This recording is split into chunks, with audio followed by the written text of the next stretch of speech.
Ayan, magandang hapon mga kaburaot. 'Di ba nangbuburaot ako sa kumpare ko. Ngayon, ang gagawin ko ay mangbuburaot ako sa ibang tao. Mangbuburaot tayo sa public mga kaburaot. 'Yun ang ating gagawin.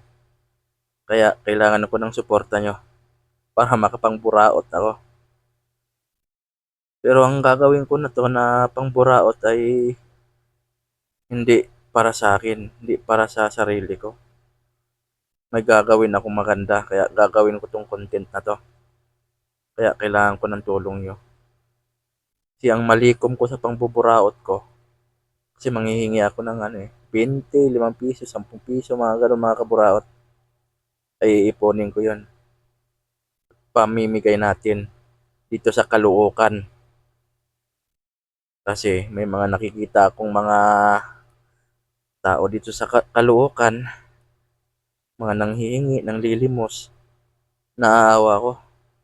Tulad na yung nakita ko sa 7-Eleven, grabe naawa ako. Hindi ko lang binidyohan yan. Si tatay naka-wheelchair siya, nakasakay sa wheelchair. Hiningian, hiningian ako ng pagkain kaya binigyan ako. Kaya ito yung gagawin ko mga kaburaot.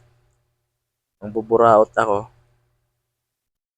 ang malikom natin na pera, papamigay natin.